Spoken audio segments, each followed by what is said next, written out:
Quando entrei na igreja naquela manhã, o clima mudou. As conversas pararam no meio da frase, os olhares se moveram rapidamente e os pescoços se esticaram. Algumas pessoas ofegaram, outras sussurraram meu nome como se fosse um palavrão. Fazia mais de uma década que a maioria delas não me via. E agora, lá estava eu, no funeral do meu ex-marido, como uma tempestade que ninguém esperava. Henrique Soares, o homem que um dia chamei de marido, jazia em um caixão aberto, cercado por rosas brancas e música suave. Sua segunda esposa, Bruna, estava sentada à frente, no centro, enxugando os olhos com um lenço de papel que mal usava. Ao lado dela estavam minhas filhas, Larissa e Isabela. Ambas evitavam meu olhar como se eu fosse um fantasma. Eu sabia que não era bem-vinda. Eu sabia que este espaço havia deixado de ser meu há muito tempo, mas não vim por eles. Não vim para fazer uma cena. Vim porque, apesar de tudo o que ele tinha feito, Henrique um dia foi o meu mundo inteiro. E uma parte de mim, talvez a parte mais forte, precisava ver isso até o fim para marcar o fim. Enquanto eu caminhava lentamente pelo corredor lateral, as pessoas se inclinavam umas para as outras e cochichavam. Houve fragmentos. É ela? Depois de todos esses anos, por que ela viria? Não me assustei. Mantive a cabeça erguida, as costas retas, e escolhi um banco perto do fundo, dobrando silenciosamente meu casaco ao meu lado.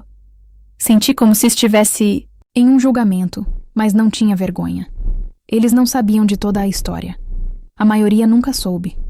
O pastor falou. As pessoas choraram, e memórias que eu havia enterrado há muito tempo voltaram à tona. Nosso primeiro Natal, a casa em Vila Mariana, as meninas aprendendo a andar de bicicleta, e o silêncio denso e sufocante, que nos acompanhava nos últimos anos juntos. Então, quando pensei que os sussurros iriam se acalmar, Dr. Augusto Mendes, um homem alto de terno cinza escuro, pasta na mão, voz calma mas clara, subiu ao pódio.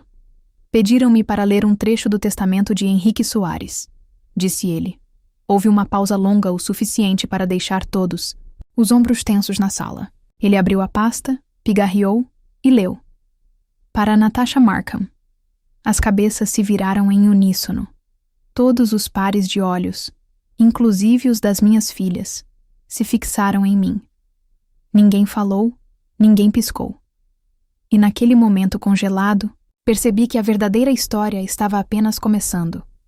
Antes que a traição reescrevesse meu nome em sussurros, eu era simplesmente Natasha. Uma esposa, uma mãe, uma mulher que acreditava em construir uma vida, não em persegui-la. Henrique. E eu fomos casados por 25 anos. E durante a maior parte deles, pensei que tínhamos algo estável, algo sagrado. Nos conhecemos com quase 30 anos. Eu era uma estudante de arte com tinta nas mãos e sonhos nos bolsos. E ele era um recém-formado em administração, cheio de ambição. Seu mundo era feito de curvas fechadas e decisões difíceis. O meu era bagunçado e cheio de cores. Nós nos equilibrávamos, ou assim eu pensava. Nos casamos em uma cerimônia modesta, em uma tarde de primavera, em Vila Mariana. A igreja era pequena. O bolo era comprado pronto, mas rimos como crianças construindo castelos de areia. Alugamos um apartamento de 2 quartos em cima de uma livraria. E eu pintava enquanto Henrique construía seu negócio de consultoria financeira na nossa mesa da cozinha. Vivíamos de macarrão instantâneo e grandes sonhos, sempre prometendo que um dia as coisas seriam mais fáceis. E finalmente foram. O negócio do Henrique decolou. Os clientes chegaram. O dinheiro também. Ele usava ternos que custavam mais do que o nosso aluguel naqueles primeiros anos. Eu ficava em casa criando nossas filhas, Larissa e Isabela, enquanto pintava nas horas vagas, principalmente como presentes, às vezes para vizinhos e muitas vezes apenas para lembrar quem eu era. Nossa casa em Vila Mariana foi algo que ajudei a projetar. O jardim nos fundos floria com hortênsias porque eu amava como elas cresciam selvagens. As paredes eram pintadas em tons terrosos relaxantes, e cada canto tinha um pedaço da nossa vida. Fotos de bebê, pinturas de mãos, o primeiro prêmio de negócios do Henrique e o cachorro de argila que Isabela fez na segunda série. Não éramos chamativos. Estávamos enraizados. Durante anos, minha vida girou em torno da minha família. Eu levava as meninas para a escola, fazia lanches caseiros, organizava reuniões de pais e mestres, ensinava-as a cozinhar, a se desculpar sinceramente e a se defender. Quando Henrique chegava tarde em casa, eu me certificava de que o jantar ainda estivesse quente. Quando ele viajava, eu colocava bilhetes escritos à mão em sua bagagem. Ele nem sempre notava, mas eu não fazia isso por elogios. Eu fazia porque eu amava, porque estávamos construindo algo juntos. Olhando para trás agora, consigo ver o desequilíbrio que se escondia silenciosamente por trás de tudo. Henrique era o rosto do sucesso da nossa família, aquele que as pessoas viam. Eu era a base, a espinha dorsal invisível, e eu não me importava. Nunca tive fome de reconhecimento. Eu acreditava em parceria, não em desempenho. Nossas filhas cresceram, e o negócio do Henrique também. Trocamos um sedã modesto por 2 carros de luxo. Tiramos férias em família, Gramado, Fernando de Noronha e até um cruzeiro para a Patagônia. Por fora, éramos um retrato do sucesso. Os vizinhos nos invejavam, amigos pediam conselhos. E eu, do meu jeito discreto, tinha orgulho da vida que tínhamos construído. Mas agora me pergunto se confundi conforto com conexão. Henrique havia se tornado mais distante, mas eu preenchia as lacunas com compreensão. Dizia a mim mesma que ele estava apenas estressado, ou que era uma temporada corrida, ou que ele estava fazendo tudo isso por nós. A verdade é que eu não queria admitir o que via, que o homem com quem me casei estava lentamente se tornando alguém que eu não reconhecia. E pior, alguém que não me via mais. Mesmo assim, não houve discussões aos gritos, nem ameaças de ir embora. Apenas um silêncio suave e rastejante que se instalou entre nós como poeira em prateleiras esquecidas. Eu perguntava sobre o dia dele, e ele respondia com um aceno de cabeça. Eu lhe mostrava um quadro novo, e ele olhava, dizia, legal, e voltava para o laptop. Ele não era cruel, estava ausente, presente em corpo, mas em outro lugar, inteiramente, em mente. Mas, mesmo assim, eu não achava que estávamos quebrados. Acreditava que aquilo era apenas uma fase de seca que todos os casamentos atravessam. Dizia a mim mesma que o amor às vezes era silencioso, que talvez, depois de tantos anos, o conforto bastasse. Agarrei-me a essa crença como a uma tábua de salvação. Achei que estávamos seguros. Achei que tínhamos superado os momentos difíceis. Não sabia que, enquanto eu cuidava do jardim, Henrique já estava a meio caminho da porta. O primeiro sinal de que algo estava errado não veio na forma de uma discussão ou de uma porta batendo. Veio embrulhado em linho e vinho, numa noite destinada a celebrar o mais recente prêmio empresarial do Henrique. Tínhamos sido convidados para uma gala formal no centro da cidade. Daquelas com quartetos de cordas, pastéis folhados e esculturas de gelo esculpidas no formato de logotipos de empresas. Henrique estava recebendo um prêmio de liderança, por excelência empreendedora excepcional, e eu passei a tarde inteira me preparando para a cerimônia. Usei um vestido azul marinho, que ele havia elogiado anos antes, combinado com o colar de prata que ele me deu em nosso 20º aniversário. Até arrumei o cabelo do jeito que ele gostava. Cachos suaves, sem muito spray. Eu queria estar elegante, não para mais ninguém, só para ele. Quando chegamos, Henrique se separou de mim imediatamente. Eu disse a mim mesma que era porque ele precisava apertar mãos e fazer networking. Afinal, era a noite dele. Fiquei perto do bar com uma taça de vinho branco, sorrindo educadamente para estranhos. Observando-o de longe enquanto ele ria, respondia a palmas e fazia brindes. Ele tinha um magnetismo em ambientes como aquele. Todos gravitavam em sua direção, e eu não me importava de ficar em segundo plano. Nunca me importei. Mas então aconteceu. Um executivo de uma empresa parceira veio se apresentar ao Henrique, que estava por perto com alguns colegas. Aproximei-me, sorrindo, pronta para estender a mão.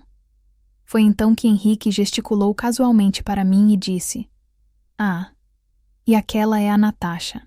Ela me mantém são. Ele disse isso com uma risadinha, como se fosse uma piada interna. O grupo riu. Eu também ri, embora não sentisse. Minha mão, no meio do gesto, flutuou desajeitadamente por um segundo antes de voltar para o meu lado. Ela me mantém sã. Não minha esposa. Não a mulher que me apoiou desde o primeiro dia. Nem mesmo minha cara metade. Apenas alguém que o impediu de enlouquecer. Como um terapeuta. Ou uma planta doméstica. Foi algo pequeno. Um comentário passageiro em um salão de baile barulhento. Mas caiu como uma pedra no meu estômago. Durante o resto da noite, sorri apesar disso. Brindei com os copos, posei para fotos e aplaudi enquanto ele fazia seu discurso de agradecimento. Ele agradeceu à sua equipe, aos seus mentores, ao seu falecido pai. Nunca me mencionou. Eu disse a mim mesma que não era algo pessoal, que ele simplesmente tinha esquecido, que talvez achasse que me reconhecer em um ambiente tão profissional pareceria fora do contexto. Mas, mesmo enquanto eu racionalizava, senti o calor abandonar meu peito. No caminho para casa, eu queria dizer algo. Não para acusar, mas para entender. Virei-me para ele num sinal vermelho e perguntei gentilmente: "Você falou sério quando disse hoje à noite sobre eu só te manter são?" Ele nem olhou para mim. Estava rolando mensagens de parabéns no celular. "Foi só uma brincadeira", disse ele. "Não seja tão sensível." Sensível. Aquela palavra começou a me perseguir como uma sombra. Sempre que eu mencionava algo doloroso, algo que me fazia sentir invisível ou ignorado, eu ficava sensível. Era o escudo dele, a maneira como ele se esquivava sem se envolver. E cada vez que ele a usava, eu me encolhia um pouco mais por dentro. Os dias depois do baile foram tranquilos. Ele voltou ao trabalho. Eu voltei ao ritmo de casa, lavar roupa, fazer compras, arrumar. Mas algo havia mudado. Parei de esperar na janela quando ele trabalhava até tarde. Parei de preparar jantares elaborados. Parei de perguntar sobre o seu dia. Em vez disso, comecei a notar. Não coisas grandes e óbvias, mas pequenas. Seu perfume mudou. Ele começou a se vestir de forma mais elegante, mesmo para tarefas casuais. Seu celular nunca saía do seu lado. Ele ria mais com clientes em ligações do que comigo à mesa de jantar. Mesmo assim, eu não o acusava de nada. Não queria ser a esposa paranoica. Eu apenas dizia a mim mesma que era uma fase, uma temporada corrida, uma fase de seca. Já tínhamos passado por coisas piores, mas eu não conseguia esquecer aquela noite. Aquele pequeno momento, aquele comentário casual que me disse: não, me avisou que eu não estava mais no centro do mundo dele. Eu simplesmente não tinha percebido ainda que já tinha sido substituída. Depois daquela noite de gala, foi como se algo tivesse se mexido nas paredes da nossa casa. Não visivelmente, não violentamente, mas lentamente, como uma casa se acomodando de forma errada em seus alicerces. Vistos de fora, éramos os mesmos. Ainda tínhamos nossas rotinas.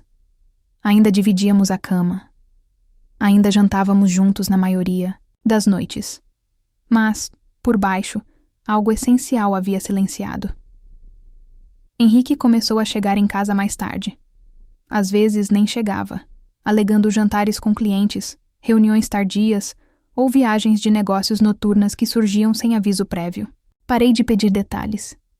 Cada vez que eu pedia, ele suspirava e dizia: "É trabalho, Natasha. Você sabe como é." Mas eu não sabia. Eu conhecia o trabalho dele. Eu o ajudava com os primeiros rascunhos das apresentações, sentava na última fileira durante seus discursos, até passava suas camisas antes que ele se apresentasse para investidores. Agora eu não fazia mais parte daquele mundo. Eu não era mais convidada. Ele não precisava mais de mim nos espaços que antes construía comigo. Uma noite, preparei seu frango com ervas e limão, seu prato favorito, com cenouras assadas e pureca, de batatas com alho. Acendi velas. Até abri uma garrafa de vinho tinto. Era nosso aniversário de casamento. 30 anos. Ele não voltou para casa. Nenhuma ligação. Nenhuma mensagem. Nada. Esperei até meia-noite. A comida esfriou. As velas estavam quase acabando. Apaguei-as uma a uma. Sentei-me na beira da cama com meu melhor vestido e fiquei olhando para a porta como uma boba. Na manhã seguinte, ele chegou às 7 horas, vestindo as mesmas roupas que usara no dia anterior. Sem desculpas, apenas um casual. Você não viu minha mensagem? Precisei dormir no hotel. O jantar de última hora demorou muito. Não havia mensagem. Eu queria gritar. Em vez disso, assenti, fui até a cozinha e servi o café dele do jeito que ele gostava. Sem açúcar, com um toque de creme. Foi isso que aconteceu. Uma rendição silenciosa. Não porque eu fosse fraca, mas porque estava cansada. Cansada de perseguir migalhas de afeto. Cansada de explicar minha mágoa apenas para ser recebida com olhares revirados ou indiferença. Toda vez que eu tentava me expressar, ele me fazia sentir instável, uma mulher se desintegrando por nada. Ele começou a fazer pequenas provocações na frente das meninas. Certa noite, durante o jantar, Isabela mencionou que queria tirar um ano sabático antes da faculdade, e eu a incentivei a explorar o que a fazia feliz. Henrique riu. Viu o que acontece quando as crianças passam tempo demais com a mãe e pouco com estrutura? Larissa riu baixinho. Isabela pareceu desconfortável. Fiquei quieta. Eu também estava perdendo o interesse delas. As meninas que antes eram minha sombra e alegria estavam mais próximas de Henrique. Talvez porque ele tivesse se tornado o pai divertido, aquele que as levava para esquiar e comprava os celulares mais modernos. Eu era quem as lembrava de comer vegetais e terminar a lição de casa. Elas não viam o quão distante ele era de mim. Não ouviam como ele me ignorava quando não havia mais ninguém por perto. Para elas, eu era apenas mal-humorada, excessivamente emotiva, sempre cansada. Ele começou a passar os fins de semana fora da cidade a trabalho, e quando estava em casa, ficava grudado no celular. Eu tentava falar com ele, e ele respondia sem olhar para cima. Minhas palavras ecoavam nele como um ruído abafado. Não eram apenas os grandes momentos que ele perdia. Eram os milhares de pequenos. O jeito como ele não me tocava mais de passagem, o jeito como parou de me dar boa noite, o jeito como se esqueceu de que eu tinha começado a dar aulas de arte no centro comunitário. Ele não perguntou como eu estava. Não perguntou nada sobre mim. Às vezes, eu me sentava na beirada da banheira e chorava baixinho em uma toalha, para que ninguém ouvisse. Não porque ele gritasse. Ele nunca levantava a voz. Era pior do que isso. Ele me apagou lentamente, com maestria, até que comecei a questionar se realmente tinha sido vista. Eu olhava para o meu reflexo e me perguntava: quando foi que eu parei de ser a pessoa dele? Quando foi que eu parei de ser uma pessoa? E mesmo assim eu fiquei porque acreditava em votos, porque acreditava em estações. Porque eu dizia a mim mesma que se eu me esforçasse mais, ele voltaria. Mas o amor não é algo que você carrega sozinha, e eu já estava carregando tudo. Aconteceu numa tarde de domingo, o tipo de dia que deveria ser sagrado, ou no mínimo comum. Estávamos organizando um pequeno brunch no quintal para o noivado de Larissa. Nada extravagante, apenas amigos próximos, alguns familiares, petiscos e taças de champanhe tilintando sob o suave zumbido do jazz que tocava no alto-falante do pátio. Passei a semana inteira me preparando, polindo prataria, arrumando a mesa, externa com esmero, arrumando flores frescas do mercado. Era o tipo de coisa que eu adorava, não porque gostasse de ser a anfitriã, mas porque fazia as pessoas se sentirem vistas, celebradas. Eu acreditava que a alegria estava nos detalhes. Henrique não se ofereceu para ajudar, mas eu não pedi. A essa altura, eu já não esperava que ele notasse o trabalho que era fazer algo bonito. Ele apareceu naquela manhã de calça caque e camisa social azul marinho, barbeado, sorrindo como se não tivesse perdido nenhum jantar naquele mês. Larissa o abraçou forte, radiante de entusiasmo, e eu vislumbrei o pai que ela sempre adorou. Isabela chegou logo depois, mais quieta, sempre observando. Eu me ocupei na cozinha carregando bandejas de frutas e mini quiches. Ri quando solicitado, me misturei como esperado e evitei ficar muito perto de Henrique. Tínhamos aperfeiçoado a arte de coexistir sem conexão. Mas o que eu não estava preparada era para o que viria a seguir, e como isso destruiria facilmente a pouca dignidade que me restava. Perto do fim da tarde, alguém bateu num copo para fazer um brinde. Era Tiago, o noivo de Larissa, um jovem, doce e nervoso que a adorava. Ele disse algumas palavras gentis sobre família e amor, e então se virou para Henrique e eu. E claro, obrigado ao senhor e à senhora Soares por organizarem isso. Vocês dois são um casal inspirador. Todos aplaudiram. Sorri, mesmo sentindo aquele nó tão familiar no estômago. Henrique ergueu o copo e riu baixinho. Bem, se a Larissa ficar metade tão inteligente quanto a mãe, e espero que 2 vezes mais sã, vou considerar isso uma vitória. Houve risadas. Não detestáveis, mas o suficiente para doer. Algumas risadas e um risinho constrangedor da Bruna. Sim, aquela Bruna, sua amiga do trabalho, que tinha sido convidada como convidada de um convidado. Ela estava atrás dele segurando uma mimosa e usando o mesmo tom de batom que eu costumava usar. Eu congelei. Não foram as palavras que mais doeram. Foi a facilidade com que ele as disse, o sarcasmo ensaiado, a encenação de tudo aquilo. Eu era apenas mais uma personagem na história dele, a esposa tensa, a dona de casa excessivamente sensível que deveria ser grata só por ser reconhecida. Encontrei o olhar de Isabela. Ela desviou o olhar. E então fiz algo que não esperava de mim mesma. Pedi licença e saí da mesa voltando, para dentro de casa. Não dramaticamente, nem com lágrimas ou acusações, mas em silêncio, metodicamente. Subi as escadas, sentei-me na beira da cama e encarei meu reflexo no espelho da penteadeira. Meu batom havia desbotado. Uma mecha de cabelo havia se soltado. Eu parecia cansada, mais velha do que me lembrava. Lá embaixo, eles riram sem mim. A música continuou tocando. Eu não chorei. Em vez disso, senti algo mudar lá no fundo. Não raiva nem tristeza, algo mais frio, mais claro, como o estalar repentino de um galho no inverno. Mais tarde naquela noite, depois que os convidados foram embora e Henrique Soares estava assistindo TV na sala de estar com um copo de uísque, perguntei calmamente. Por que você disse isso hoje na frente de todo mundo? Ele mal ergueu os olhos. Era uma brincadeira, Natasha. Você precisa parar de levar tudo tão a sério. Essa frase de novo, tão a sério. Assenti. Naquela noite, dormi no quarto de hóspedes. Disse a ele que estava com dor de cabeça. Ele não fez perguntas. Não veio me ver. Ele já tinha ido embora, só que não oficialmente. O que eu não percebi na época foi que aquele momento, aquele pequeno ato de crueldade pública disfarçado de riso, seria o ponto de virada. A frase que eu não conseguia esquecer, a piada da qual todos riram, mas eu não conseguia esquecer. Foi o momento em que percebi que o homem com quem eu havia construído uma vida não me respeitava mais, e fazia tempo. Não terminou com uma briga. Terminou com silêncio. E o dia em que Henrique me pediu para ir embora, ou melhor, sugeriu isso, como ele disse, foi comum em todos os outros aspectos.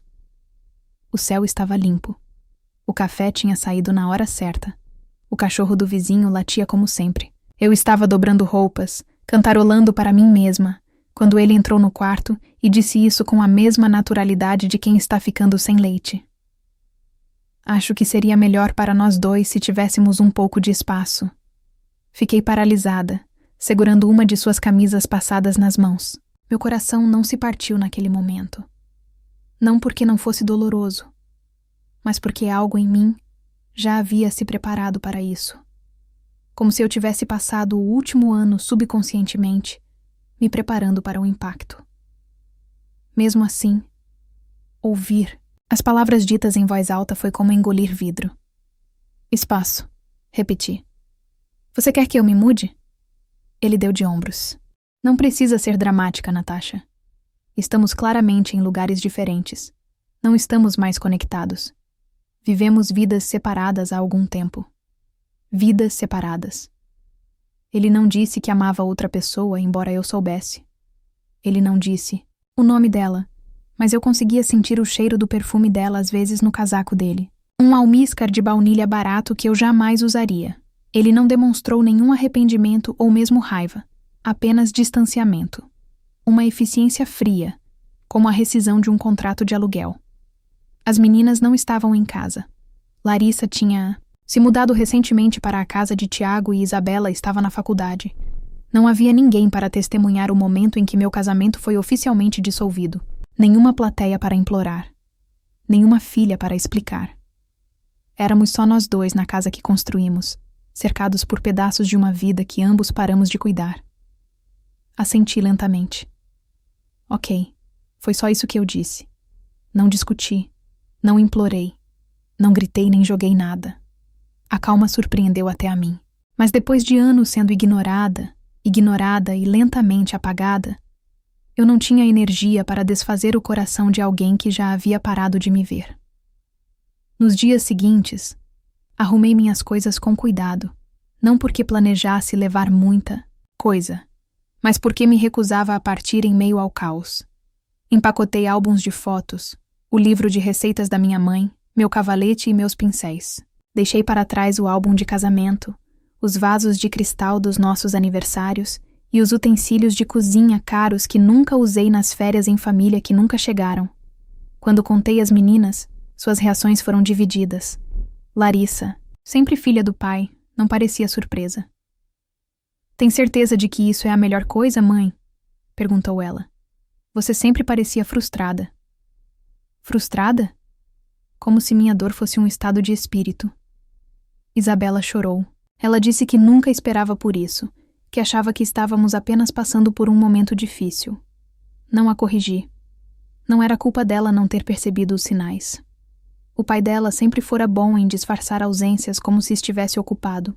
Em uma semana, assinei o contrato de aluguel de um apartamento modesto em Serra Verde.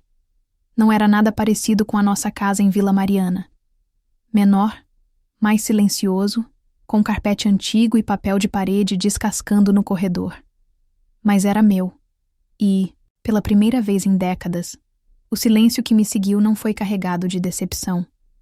Era limpo, intocado. Houve dias em que fiquei deitada no sofá olhando para o teto, me perguntando o que todos aqueles anos significaram. Se eu havia desperdiçado minhas melhores décadas amando alguém que nunca me amou de verdade. Se eu havia ficado tempo demais, por dever, medo ou esperança, de que o homem com quem me casei voltasse. E houve outros dias em que senti algo se agitando por trás da dor. Não alegria, ainda não, mas espaço. Espaço para respirar, para pensar, para lembrar quem eu era antes, de minha vida se tornar uma extensão da ambição de outra pessoa. Não contei a muitas pessoas o que aconteceu, não por vergonha, mas porque não queria justificar minha escolha para aqueles que nunca haviam perguntado sobre minha dor, para começo de conversa. Deixe-os pensar que eu fui embora por capricho. Deixe-os acreditar que eu era sensível demais, fria demais, complicada demais. A verdade era simples. Eu fui embora porque ficar se tornou outra forma de desaparecer, e eu não estava pronta para assumir. É estranho como o fundo do poço nem sempre parece uma queda dramática. Às vezes é um lugar tranquilo, um corredor de supermercado solitário onde ninguém percebe que você está chorando ao lado de uma lata de sopa, uma cozinha fria com apenas uma caneca de café no escorredor. Uma mensagem de voz que nunca é retornada. Foi lá que morei pelos primeiros 6 meses depois de deixar Henrique Soares. O apartamento em Serra Verde era pequeno, apenas 2 quartos e um radiador velho que tilintava como um sino enferrujado à noite. Era o tipo de lugar onde os canos rangiam mais alto do que seus pensamentos. E ainda assim, o silêncio encontrou uma maneira de entrar. Decorei-o com o pouco que trouxe. Algumas fotos emolduradas das meninas quando eram pequenas, alguns móveis, de segunda mão, e uma pequena coleção de pássaros de cerâmica que comprei em um brechó, para evitar que as prateleiras parecessem tão vazias. Mas nada preenchia o espaço entre minhas costelas. Acordar foi a parte mais difícil. Eu abria os olhos e esquecia por um segundo que estava sozinha. Estendia o braço sobre a cama para tocar os lençóis frios e vazios, onde Henrique costumava ficar. Mesmo naqueles últimos anos, quando ele mal olhava para mim, a ausência ainda pesava. E quando a realidade se impunha, não era como um soco. Infiltrava-se como água por um teto rachado. Lento, implacável. As meninas ligavam de vez em quando, principalmente Isabela. As ligações de Larissa eram breves e vazias, para cumprir obrigações. Só queria ver como você está se adaptando, mãe. Eu mentia e dizia que estava tudo bem, que eu estava adorando a liberdade, que tinha voltado a pintar. Nada disso era verdade ainda. Aceitei um emprego de meio período como recepcionista em uma clínica odontológica no centro da cidade. O salário não era ótimo, mas me impediu de afundar completamente. Preenchi prontuários de pacientes, agendei limpezas e sorri como se tivesse um motivo para isso. As outras mulheres eram educadas, mas eu não fazia amizades. Eu me sentia velha perto delas, não pela minha idade, mas pela dor que carregava como uma mochila invisível. Isso me deixava pesada de um jeito que elas não entendiam. Havia noites em que eu não comia. Noites em que eu adormecia no sofá com a TV passando reprises só para não passar pelo quarto vazio. Noites em que eu abria álbuns antigos e passava os dedos nas bordas de fotos que um dia significaram alguma coisa. Uma manhã de Natal, uma peça da escola, Henrique e eu em lua de mel. Parecíamos felizes, talvez estivéssemos. Ou talvez eu simplesmente não soubesse de nada. O dia mais difícil foi quando me deparei com a foto do Henrique online.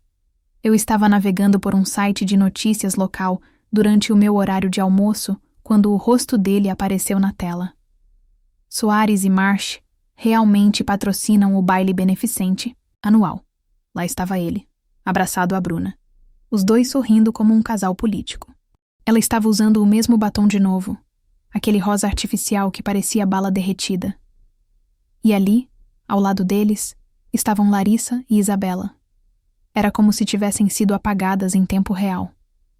Elas tinham tirado uma nova foto de família sem mim, uma imagem pública brilhante que dizia ao mundo: estamos completas, estamos felizes. Seguimos em frente. Mal consegui chegar ao banheiro da clínica antes de desabar. Sentei-me no chão daquela cabine com os joelhos dobrados contra o peito e chorei nas mangas. Eu não estava chorando porque sentia falta do Henrique. Estava chorando porque percebi que ninguém mais sentia minha falta. Ninguém parecia notar que eu tinha sumido.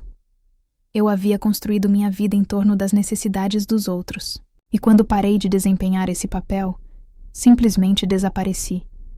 Gostaria de poder dizer que aquele momento me trouxe clareza, que enxuguei minhas lágrimas e jurei renascer das cinzas como uma fênix. Mas não é assim que funciona. Não no começo. Em vez disso, fui para casa. Me enrolei sob uma colcha de segunda mão e sussurrei: você ainda está aqui. Repetidamente, como se me lembrasse de que não havia morrido com o casamento. O fundo do poço não foi um estrondo. Foi um eco longo e grave que me fez questionar se eu realmente existira fora do que eu dava aos outros. Mas às vezes, quando você está enterrado tão fundo, começa a sentir o chão sob os pés novamente. E isso, eu viria a descobrir, foi o início de algo que eu não sentia há anos. Quietude. E na quietude, as coisas começam a crescer. Aconteceu, numa terça-feira, o tipo de dia em que nada parece particularmente importante, o tipo de dia que você espera esquecer. Eu tinha tirado a tarde de folga da clínica odontológica para organizar algumas caixas velhas no armário do apartamento. Não porque eu tivesse planos para elas, mas porque a desordem tinha começado a me sufocar de maneiras que eu não conseguia explicar. Eu precisava ver o que ainda carregava, literalmente e de outras maneiras. As caixas estavam etiquetadas com marcador desbotado. Fotos da cozinha, estúdio Natasha, e uma que simplesmente dizia Renato. Essa me paralisou. Meu irmão Renato, ou Ray, havia falecido no ano anterior de ataque cardíaco. Ele foi o único membro da família que realmente me procurou durante o divórcio. Enquanto todos os outros educadamente desviavam o olhar, Ray fazia perguntas sinceras e ouvia sem julgar. Quando Henrique foi embora, Ray apareceu com compras, vinho e uma única frase que ainda ecoava na minha cabeça. Você sempre foi mais do que apenas a esposa dele. Puxei a caixa e a levei para a mesa de jantar. Estava cheia principalmente de ferramentas, algumas camisas de flanela e alguns esboços de um projeto de marcenaria que ele nunca havia terminado. Cheguei ao fundo e notei um envelope amarelo ligeiramente amassado com meu nome escrito com a letra dele. Natasha, leia quando estiver pronta. Meu coração batia forte. Hesitei antes de abri-lo, segurando-o como se fosse se estilhaçar. Dentro havia uma carta curta, e abaixo dela, um pedaço de papel dobrado que parecia mais velho, amassado por várias aberturas. Li o bilhete do Ray. Primeiro. Mana, encontrei isso enquanto limpava a casa depois do seu divórcio. Eu não sabia bem quando te entregar. Você parecia tão arrasada. Eu não queria piorar as coisas, mas também sabia que não era meu para guardar. Você merece a verdade. Toda ela. Ray. Desdobrei a segunda folha. Era uma carta do Henrique. Não estava endereçada nem selada, nunca enviada. Talvez fosse algo que ele tivesse escrito e nunca tivesse tido coragem de enviar. A tinta tinha desbotado, um pouco, mas as palavras ainda estavam nítidas. Li devagar, com os olhos tremendo a cada linha. Natasha, se você está lendo isso, significa que nunca tive coragem de dizer em voz alta. Fiz muitas coisas que não posso voltar atrás, mas deixar você daquele jeito é a única coisa que me mantém acordado à noite. Eu não fui embora porque parei de te amar. Eu fui embora porque odiava o homem que havia me tornado. E você me lembrou de quem eu costumava ser. Você nunca pediu nada. E ainda assim, eu te fiz carregar tudo. Você me deu um lar, 2 filhas lindas e uma vida que eu não merecia. E eu te retribuí com silêncio, com ausência, com vergonha. A Bruna não me salvou. Ela simplesmente não me conhecia o suficiente para ver o quanto eu havia caído. Você viu, e isso me assustou. Não espero perdão. Eu só precisava que você soubesse que nunca foi o problema. Você sempre foi a melhor parte da minha vida. Fiquei sentada em silêncio, a carta sobre a mesa como a confissão de um fantasma. Meus olhos se encheram de lágrimas, mas não chorei imediatamente. Apenas encarei o céu cinzento pela janela, observando o vento dobrar as árvores. Em algum lugar no fundo do meu peito, algo se abriu. Todos esses anos, pensei que eu tinha sido a invisível, a descartável, a mulher que foi deixada para trás por não ser o suficiente. E lá estava ele, finalmente admitindo o que eu suspeitava. Mas nunca ousei acreditar. Não era eu. Nunca fui eu. Segurei aquela carta como se fosse um artefato frágil de outra vida, porque era mesmo. Não mudou o passado. Não curou as cicatrizes, mas deu forma a uma verdade que eu poderia levar adiante. Uma verdade que não fosse manchada por manipulação, zombaria ou silêncio. Coloquei a carta em uma pequena moldura de madeira e a coloquei na minha estante. Não porque eu quisesse homenagear Henrique, mas porque eu precisava de um marcador, uma linha na areia que dissesse: é aqui que a história começa a mudar. Mais tarde naquela noite, peguei um pincel pela primeira vez em anos. Não para impressionar ninguém, não para ser boa nisso, apenas para sentir algo se mover dentro de mim que era meu e só meu. E pela primeira vez em muito tempo, senti que estava me tornando alguém novamente. Algo mudou depois que encontrei aquela carta. Não de uma vez só. Não pulei da cama na manhã seguinte com um novo propósito, nem de repente me iluminei com clareza. Mas, aos poucos, comecei a ver as coisas de forma diferente. A névoa que havia envolvido minha vida por tanto tempo começou a se dissipar, não em rajadas dramáticas, mas em rajadas lentas e silenciosas. Comecei a acordar mais cedo, não por necessidade, mas porque queria sentir a tranquilidade da manhã. Abria as janelas, respirava o ar salgado da Serra Verde e simplesmente escutava. Os pássaros, o trânsito, a mim mesma. O silêncio que antes me assombrava agora parecia espaço. Espaço para crescer, para pensar, para resgatar as partes de mim que haviam sido soterradas por anos sendo sua esposa, mãe delas, aquieta ao fundo. Aquela carta emoldurada estava na minha estante, não como um monumento ao arrependimento de Henrique, mas como um lembrete de que eu não havia imaginado o meu valor. Ele sempre esteve lá, ele simplesmente não percebeu até que fosse tarde demais. E agora que eu tinha tudo escrito, agora que eu tinha a prova de que meu amor não tinha sido tolo ou desperdiçado, algo dentro de mim endureceu, não amargamente, mas firmemente. Uma fundação estava sendo reconstruída. Comecei a escrever novamente. As palavras vieram lentas no início, até desajeitadas, mas acabaram fluindo em fluxos longos e sem filtros. Escrevi sobre minha infância, meu casamento, minhas filhas e os pequenos momentos de alegria que um dia reivindiquei como meus antes de serem esquecidos. Foram nessas páginas que comecei a me lembrar. Não como alguém tentando sobreviver, mas como alguém pronta para começar. Parei de pintar o cabelo. Pode parecer trivial, mas para mim foi uma libertação. Durante décadas, passei décadas em salões apagando os cabelos grisalhos, buscando a juventude para um homem que agora estava enterrado no mesmo terno que usava para me cortejar. Deixei o prateado aparecer e, para minha surpresa, gostei. Não me fez parecer mais velha. Me fez parecer real, honesta, sem disfarces.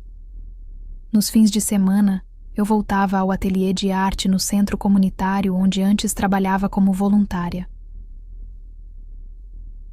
No primeiro dia em que entrei, o cheiro de tinta e argila quase me fez chorar. Eu não tinha percebido o quanto sentia falta da bagunça, da tentativa e erro, do ato de criar algo que não precisava ser perfeito, só meu. Comecei a dar uma pequena aula de aquarela para mulheres com mais de 50 anos. A maioria delas não. Vinha para se tornar grandes artistas, mas para sentir que eram importantes, para se sentirem vistas. Rimos muito, choramos às vezes, compartilhamos histórias entre pinceladas e, na companhia delas, lembrei-me do que significava pertencer. Também, comecei a dizer não com frequência. Não para Larissa quando ela ligou perguntando se eu poderia visitá-la, mas deixou claro que Bruna também estaria lá. Não para Isabela quando ela tentou bancar a pacificadora, gentilmente me incentivando a ser mais civilizada com a memória, do pai delas. Não aos velhos amigos que só queriam ouvir fofocas, não a verdade. Limites se tornaram minha armadura.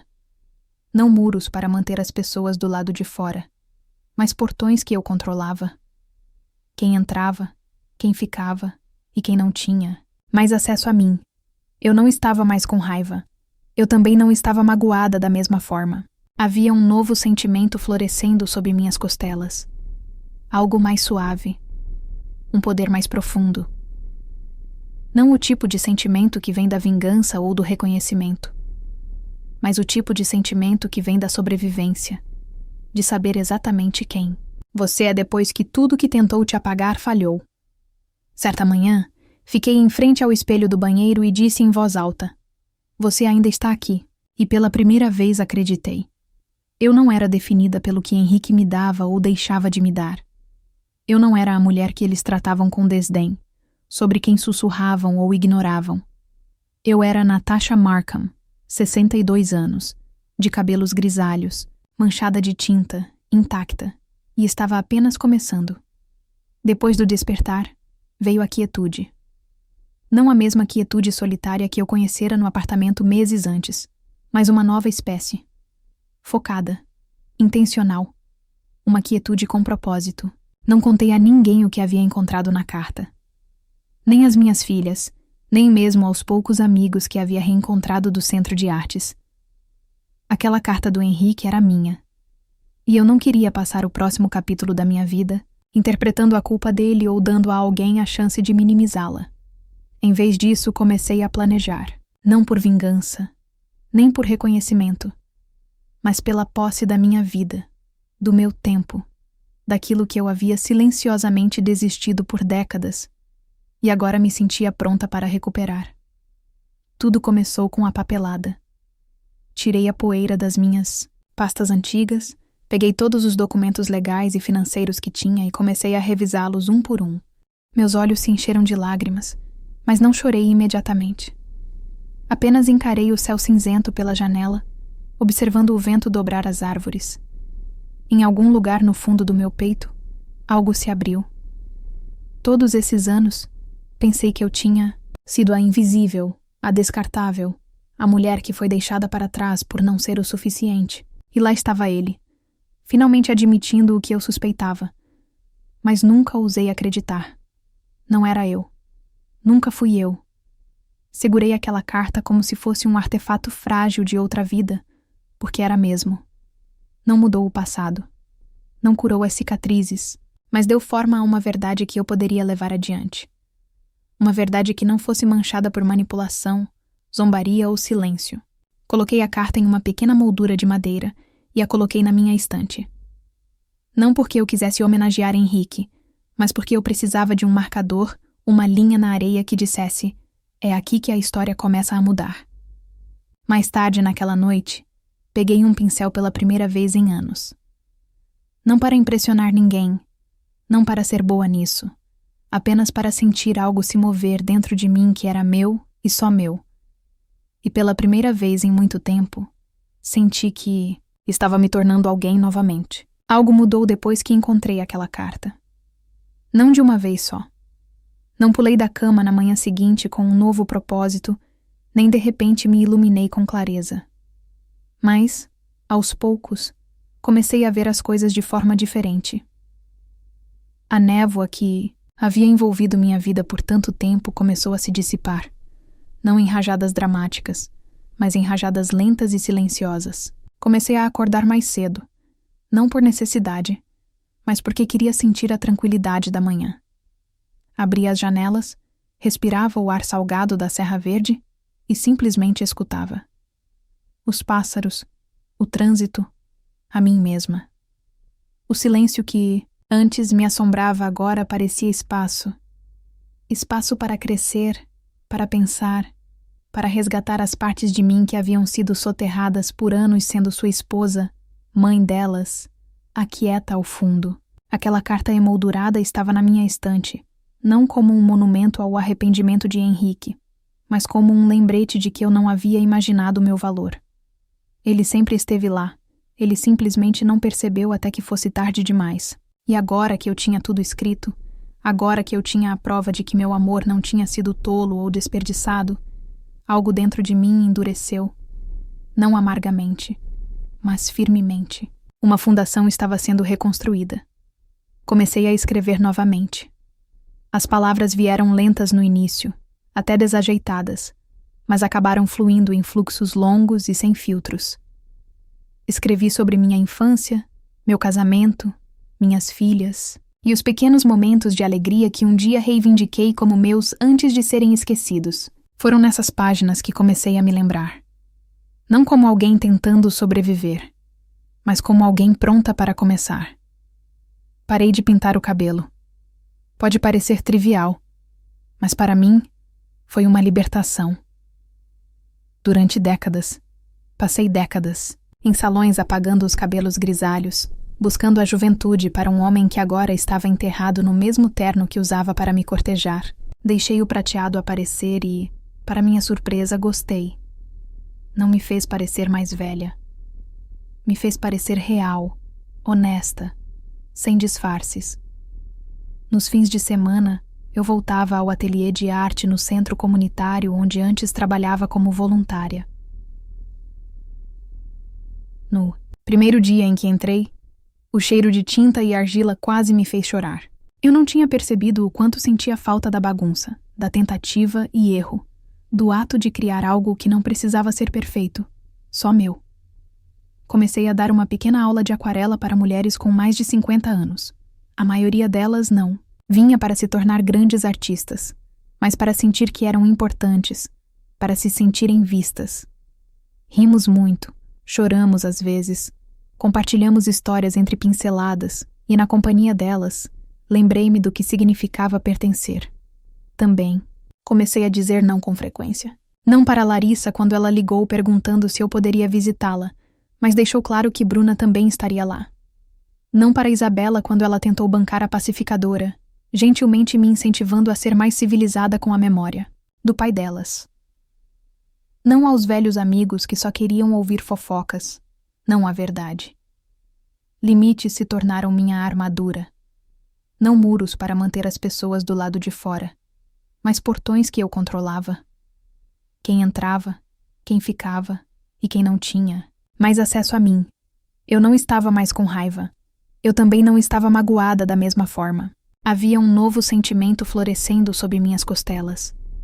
Algo mais suave. Um poder mais profundo. Não o tipo de sentimento que vem da vingança ou do reconhecimento, mas o tipo de sentimento que vem da sobrevivência, de saber exatamente quem você é depois que tudo que tentou te apagar falhou. Certa manhã, fiquei em frente ao espelho do banheiro e disse em voz alta: "Você ainda está aqui." E pela primeira vez acreditei. Eu não era definida pelo que Henrique me dava ou deixava de me dar. Eu não era a mulher que eles tratavam com desdém, sobre quem sussurravam ou ignoravam. Eu era Natasha Markham, 62 anos, de cabelos grisalhos, manchada de tinta, intacta, e estava apenas começando. Depois do despertar, veio a quietude. Não a mesma quietude solitária que eu conhecera no apartamento meses antes, mas uma nova espécie. Focada, intencional, uma quietude com propósito. Não contei a ninguém o que havia encontrado na carta. Nem às minhas filhas, nem mesmo aos poucos amigos que havia reencontrado do centro de artes. Aquela carta do Henrique era minha. E eu não queria passar o próximo capítulo da minha vida interpretando a culpa dele ou dando a alguém a chance de minimizá-la. Em vez disso, comecei a planejar, não por vingança, nem por reconhecimento, mas pela posse da minha vida, do meu tempo, daquilo que eu havia silenciosamente desistido por décadas, e agora me sentia pronta para recuperar. Tudo começou com a papelada. Tirei a poeira das minhas pastas antigas, peguei todos os documentos legais e financeiros que tinha e comecei a revisá-los um por um. Eu conseguia ouvir aquela hesitação na voz dela, aquela leve sensação de confusão. Por tanto tempo, eles acreditaram na narrativa que Bruna e Henrique lhes contaram, que eu tinha sido distante, fria, emotiva demais para manter a família unida. Mas agora as coisas não estavam se encaixando. "Sim, estarei lá", respondi simplesmente. Silêncio, então. Certo, eu simplesmente não esperava por isso. Não esperava muita coisa, Larissa. Não foi maldade. Foi só a verdade. O próximo turno chegou com a Bruna. Recebi uma carta pelo correio, escrita à mão, que me surpreendeu. Era breve, em tom defensivo, disfarçada de civilidade. "Natasha, tenho certeza de que tudo isso foi avassalador para você. Quero deixar claro que quaisquer arranjos que Henrique tenha feito foram decisão dele. Espero que todos possamos nos comportar adequadamente na leitura e evitar tensões desnecessárias. Bruna, comporte-se adequadamente. A mesma mulher que um dia esteve no funeral do meu marido com a mão no peito dele como um troféu agora me pedia para ser civilizada. Quase me fez rir. Em vez disso, dobrei a carta cuidadosamente e a guardei em uma gaveta. Não por mesquinharia, mas como um lembrete de como a certeza pode rapidamente se transformar em insegurança. Nos bastidores, a notícia começou a se espalhar. Uma antiga vizinha, Marjorie, me mandou uma mensagem do nada. "Ouvi dizer que você pode herdar a casa em Vila Mariana." "Que bom, Natasha. Ninguém merecia mais." Não respondi. Não precisava. Pessoas que não falavam comigo há anos de repente se lembraram do meu número. Perguntas educadas envoltas em curiosidade, ofertas para colocar o papo em dia, perguntas veladas sobre a propriedade. É assim que as mulheres quietas se comportam. Elas não ficam invisíveis para sempre, principalmente quando a estrutura que os apagou começa a ruir. Quando a leitura do testamento foi formalmente marcada, eu já havia recuperado a compostura como um casaco perfeitamente ajustado. Eu entraria naquela sala não para tirar nada de ninguém, mas para recuperar o que sempre fora meu. Eu não queria aplausos. Eu não queria drama. Eu queria que a verdade fosse ouvida em voz alta, na frente de todos que passaram anos sussurrando pelas minhas costas. E gostassem ou não, eles iriam ouvir. A sala era menor do que eu esperava. Uma modesta sala de conferências no escritório de advocacia Greer, com carpete bege, cadeiras de couro rígido e uma longa mesa oval polida até um brilho opaco. Cheirava, levemente, a desinfetante de limão e papel velho. Não havia drama. Nenhum salão imponente com painéis de carvalho. Apenas um ar de tensão controlada que pairava sobre a sala como poeira. Quando entrei, ninguém se levantou. Ninguém me cumprimentou. Bruna estava sentada à cabeceira da mesa, os lábios franzidos em uma linha fina, vestindo uma armadura preta semelhante a um blazer. Larissa estava ao lado dela, mexendo no celular, mas sem olhar para ele. E Isabela sentou-se ao lado, com as mãos entrelaçadas no colo, os olhos se voltando para mim e depois desviando o olhar. Sentei-me em frente a ela sem dizer uma palavra, colocando minha bolsa delicadamente no chão. Minha coluna estava ereta, minhas mãos imóveis. Maurício Greer entrou em seguida, carregando uma pasta grossa. "Boa tarde", disse ele à sala, colocando seus materiais no chão. "Obrigado por terem vindo. Como todos sabem, esta é a leitura final do testamento de Henrique Soares."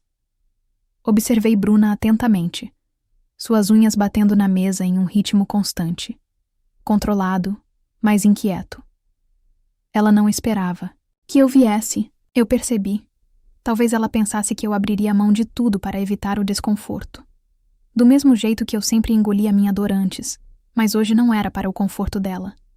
Maurício começou a ler o preâmbulo padrão, as formalidades legais, as declarações de sã consciência, a revogação de quaisquer testamentos anteriores. Eu podia sentir todos os outros se mexendo em seus assentos, ficando impacientes, esperando pela parte para a qual vieram. Então chegou a vez. De acordo com a alteração final da escritura datada de 17 de junho, os seguintes bens serão distribuídos conforme o estipulado. Bruna se endireitou. Larissa parou de se mexer. Para a senhorita Natasha Markham, a propriedade em Vila Mariana, localizada em Wexford Lane, 1826. Totalmente escriturada e sem penhoras. A hipoteca restante da propriedade foi paga integralmente pelo escriturador antes de seu falecimento. Suspiros audíveis. Larissa piscou. A boca de Isabela se abriu ligeiramente. O rosto de Bruna não se moveu, mas seus nós dos dedos ficaram brancos. Maurício continuou. Além disso, para a senhorita Markham, o Fundo de Artes Criativas Henrique Soares, criado para apoiar mulheres subrepresentadas com mais de 50 anos que buscam carreiras artísticas, será administrado em seu nome. Este fundo, avaliado em 480 mil, é intransferível e não está sujeito a contestação. A voz de Bruna falhou como gelo. Deve haver um engano. Maurício nem piscou. Todos os documentos são válidos e foram autenticados. O fundo foi analisado pelo nosso escritório e pelo Tribunal de Sucessões. O silêncio varreu a sala como uma maré, arrastando tudo para baixo. Eu não falei. Não precisava. Mas então Maurício tirou uma carta. Não do testamento, mas um bilhete. Pessoal. O autor da escritura também deixou uma declaração endereçada à sala. Com a sua permissão, gostaria de lê-la. Ninguém se opôs. Ele desdobrou o papel e leu em voz alta. Se você está ouvindo isso, significa que eu fui embora. E se Natasha está na sala, significa que ela é mais forte do que eu jamais imaginei, embora eu sempre soubesse disso. Para aqueles que podem se surpreender com o que eu fiz, entendam isso. Fiz escolhas na minha vida das quais me arrependo. Deixei para trás alguém que me construiu, que acreditou em mim muito antes de eu acreditar em mim mesmo. Bruna, agradeço por estar presente nos meus últimos anos, mas você entrou na minha história depois que a fundação já havia sido lançada. Larissa, sua mãe abriu mão de mais do que qualquer um de vocês jamais compreenderá. Se você está com raiva hoje, peço que se sente com essa raiva e olhe para a mulher sentada à sua frente. Ela merece tudo o que eu não pude dar a ela quando era importante. Espero que isso lhe devolva um pouco do que eu tirei. Maurício dobrou a carta e a guardou de volta no arquivo. A sala permaneceu em silêncio. Ninguém se moveu. Até o ar pareceu parar. Olhei para minhas filhas, uma na defensiva, a outra tomada, pela culpa. Não me vangloriei. Não chorei. Simplesmente disse: não vim para brigar. Vim para encerrar um capítulo que nunca consegui terminar. Bruna se levantou abruptamente, juntando suas coisas sem dizer uma palavra. Ela saiu rapidamente, os saltos batendo no corredor como um exército em retirada. Larissa a seguiu com o olhar. Isabela finalmente olhou para mim de verdade, e fez um leve aceno de cabeça. Levantei-me, agradeci a Maurício em voz baixa e saí. A história finalmente havia sido contada, não por mim, mas pelo homem que um dia tentou me silenciar e agora não havia mais nada a provar. Pensei que a leitura final do testamento seria o fim de tudo. A verdade havia sido dita. Henrique, em seu último suspiro, havia se redimido, ou pelo menos tentado. Saí daquele escritório de advocacia com uma espécie de paz que não sentia há décadas. Mas a justiça tem um jeito estranho de persistir, como o eco de um sino muito depois de ter tocado, e às vezes o golpe final chega quando ninguém o vê chegando, nem mesmo você. Uma semana depois da leitura, voltei à casa de Vila Mariana. Eu não pisava lá desde o dia em que a deixei, 10 anos antes. Mala em uma mão, dignidade na outra. A chave girou facilmente. Lá dentro, tudo parecia menor do que eu me lembrava. Os móveis tinham mudado. As cortinas eram diferentes. Mas a estrutura do lugar, os pisos de madeira, as molduras que nós mesmos havíamos pintado, as pequenas marcas de desgaste nos rodapés causadas pelos patins de Isabela eram exatamente as mesmas. Caminhei pela casa lentamente, absorvendo-a, como se fosse um museu de uma vida que um dia pertencera a outra pessoa. Sobre a lareira, havia uma foto de Henrique e Bruna em algum evento beneficente. Estava em uma moldura prateada. Ela usava pérolas. Ele parecia cansado. Tirei-a, não por despeito, mas porque não me pertencia mais. Esta casa, antes um símbolo do meu silêncio, era minha novamente. Não como um prêmio de consolação, mas como algo que eu havia construído, perdido e recuperado sob meus próprios termos. Na manhã seguinte, recebi uma ligação do reitor Holloway. Você talvez queira se sentar para ouvir isso, disse ele. Bruna havia tentado entrar com uma liminar de emergência para bloquear a transferência do fundo fiduciário, alegando coação emocional, influência indevida e que eu havia manipulado Henrique Soares em seus últimos dias. Era infundado, desesperado e, mais importante, fracassado. O tribunal indeferiu a petição em menos de 24 horas, citando documentação clara, múltiplas confirmações autenticadas e declarações do médico de Henrique Soares, declarando-o mentalmente são no momento das mudanças. Mas essa não foi a reviravolta. Maurício continuou. Durante a revisão, o tribunal descobriu algo mais. Uma conta que Henrique Soares abriu em nome de Larissa e Isabela, com liberação prevista para o momento de sua morte. Ela está bloqueada. Bloqueada? Por quê? Perguntei confusa. Porque era financiada por uma carteira que incluía ativos que ele nunca divulgou no acordo de divórcio. Ativos que legalmente deveriam ter sido divididos, o que significa que, Natasha, eles tecnicamente pertencem a você. Fiquei ali, atordoada. Henrique Soares tinha ativos ocultos, ações, cotas de imóveis e uma pequena empresa de investimentos que abrira em nome de um sócio para manter fora dos registros contábeis. Ele havia transferido os lucros discretamente, canalizando-os para contas destinadas às filhas, mas somente depois de garantir que Bruna nunca visse um centavo. Tudo estava tão enterrado que nem mesmo seu advogado de sucessões principal soubera até que o tribunal sucessório apontasse inconsistências. O que isso significa? Perguntei. Significa que você tem o direito de reivindicá-los, não apenas o fundo ou a casa, mas todo o portfólio.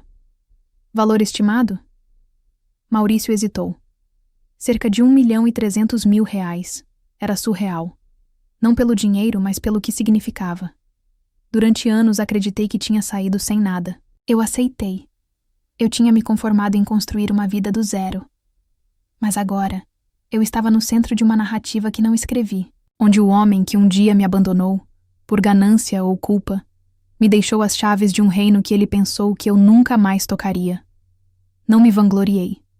Não corri para as minhas filhas e gritei. Eu avisei. Em vez disso, solicitei que parte dos fundos fosse redirecionada para bolsas de estudo em nome de Renato. Em silêncio, sem alarde, guardei o resto. Não como vingança, mas como reparação. Não para reviver o que havia sido perdido, mas para viver de forma diferente no futuro. Bruna nunca ligou. Ela fez as malas e se mudou de Vila Mariana no mesmo mês.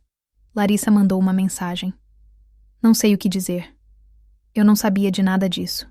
Respondi. Eu sei que você não sabia. Não estou mais com raiva porque não estava. A justiça final não estava no dinheiro ou na vitória. Estava na restauração da minha voz, do meu valor e no fato inegável de que eu nunca fui a pessoa perdida. Eles finalmente viram o que sempre fora verdade.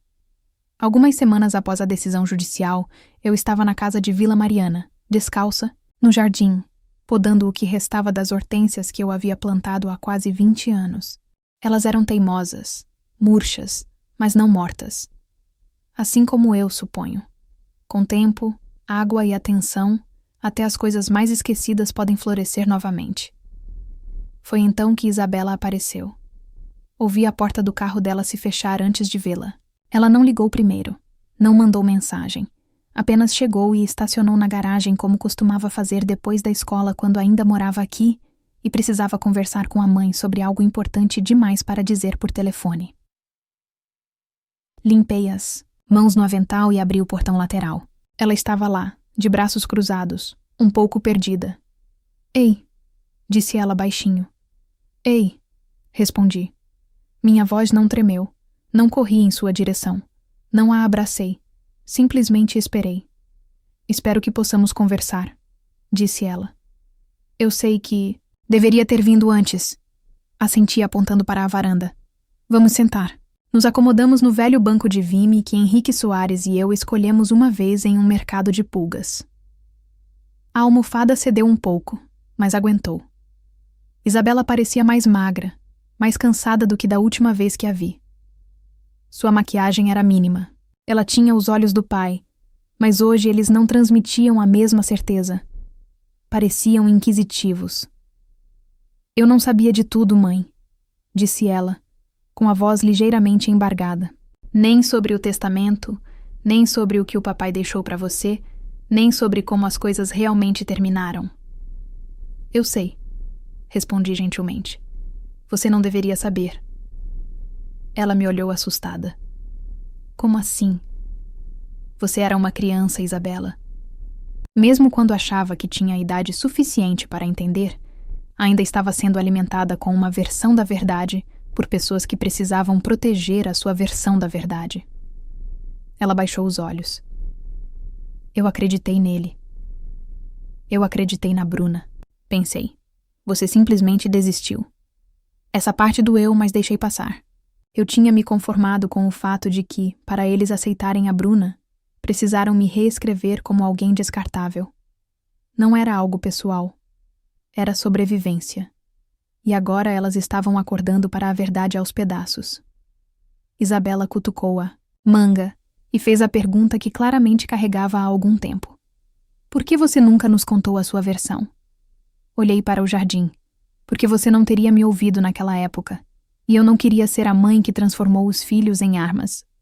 Não queria que você se sentisse obrigada a escolher. Lágrimas brotaram nos olhos dela. Me desculpe por não ter perguntado. Por não estar lá quando você precisou de mim. Estendi a mão e coloquei a minha sobre a dela. Era menor do que eu lembrava. Mais macia. Eu precisava estar lá por mim mesma. Primeiro, eu disse. E estava. É por isso que ainda estou de pé. Ela riu baixinho em meio às lágrimas. Você é mais do que apenas ficar de pé. Você está prosperando. Sorri, mas não disse nada. Eu não precisava de validação. Eu não precisava do pedido de desculpas. A presença dela ali, genuinamente ali, era o suficiente. Não sei se a Larissa vai mudar de ideia, disse ela depois de um tempo. Ela está orgulhosa e brava. Ela sente como se o pai tivesse mentido para ela e não sabe onde colocar isso. Ela vai descobrir, eu disse. Ou não. Mas isso é responsabilidade dela, não minha. Ficamos sentadas por um longo tempo, deixando o silêncio se estender sem tensão. Isabela me contou sobre seu emprego, seu novo apartamento, um relacionamento sobre o qual ela estava insegura. Eu escutei, não como alguém desesperada para ser incluída novamente, mas como alguém que finalmente havia encontrado conforto em sua própria pele. Enquanto o sol se punha, Isabela olhou para mim e perguntou: "Posso passar aí de novo um dia, desses, só uma visitinha? Quem sabe até pintar com você?" "Claro", eu disse, colocando uma mecha solta de cabelo atrás da orelha dela. "Mas desta vez, deixo você falar." Ela sorriu. "Fechado?" Não foi um reencontro de conto de fadas. Não, houve violinos tocando, nem abraços arrebatadores, nem selfies dignas do Instagram de mãe e filha se recuperando sob a luz da hora dourada. Mas era real, e real era mais do que suficiente. Quando ela saiu da garagem, eu estava parada na porta, com a mão apoiada no batente, e percebi algo silenciosamente poderoso. Eu não precisava mais que minhas filhas entendessem minha história para me sentir completa. Elas eram bem-vindas na minha vida, mas eu não precisava da aprovação delas para vivê-la. Foi numa manhã de domingo que finalmente me permiti ficar quieta. Não por exaustão ou vazio, mas por paz. Paz de verdade. Aquela que não chega de um momento para o outro, mas se acumula silenciosamente após meses de escolhas constantes. O sol filtrava-se pelas cortinas de renda da minha nova sala de leitura, um cantinho ensolarado que eu havia convertido do antigo quarto de hóspedes da casa em Vila Mariana. Pintei as paredes de um verde sálvia suave, pendurei algumas das minhas próprias aquarelas e coloquei uma poltrona aconchegante perto da janela. Um disco tocava jazz ao fundo, e no meu colo havia uma xícara fumegante de chá preto. Sem telefone, sem TV, apenas o mundo como ele era, cantarolando suavemente do lado de fora da minha janela. Na mesa lateral, havia 3 coisas. A carta emoldurada de Henrique Soares, uma foto de Renato segurando um peixe que ele um dia se gabou de ser maior do que era, e um diário encadernado em couro, quase cheio, onde eu havia escrito cada detalhe deste capítulo estranho, doloroso e, em última análise, libertador da minha vida. É engraçado como a cura não faz tudo desaparecer. As cicatrizes ainda estão lá. Ainda me lembro do som da voz de Henrique Soares me dispensando, da dor oca de ser esquecida por minhas próprias filhas, do silêncio esmagador daquela primeira noite sozinha em Serra Verde. Mas agora essas memórias parecem fotografias antigas, ainda reais, ainda parte da minha história, mas não capazes mais de me machucar. Entrei nesta casa há 10 anos como esposa, tentando manter uma família unida. Saí de lá despojada, reduzida a nada além da sobrevivência. E agora eu havia retornado.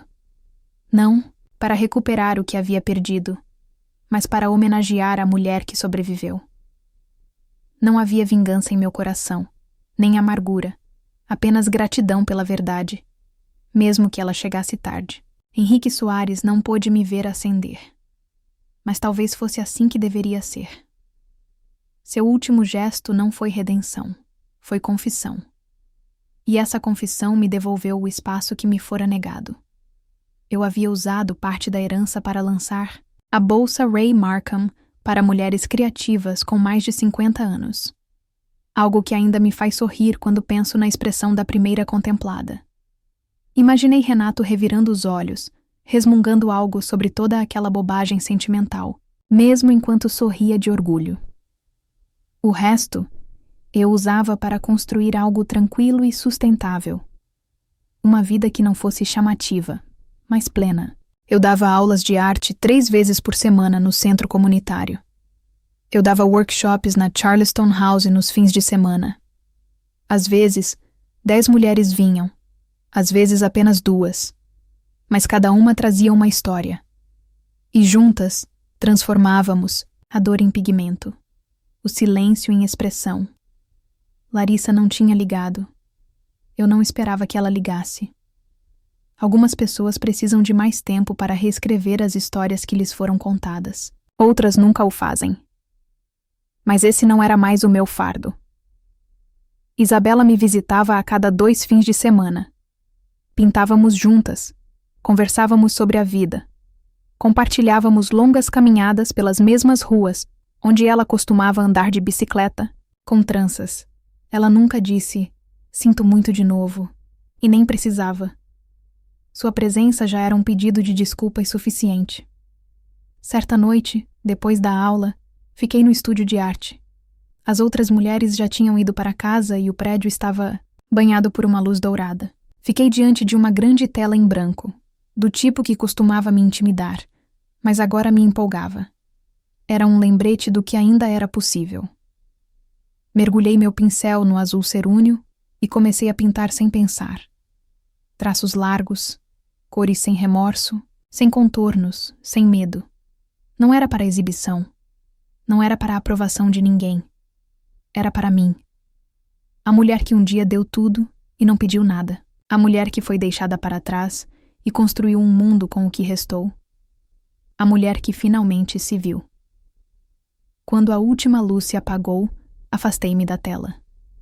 A pintura não estava terminada, mas não precisava estar. Nem eu.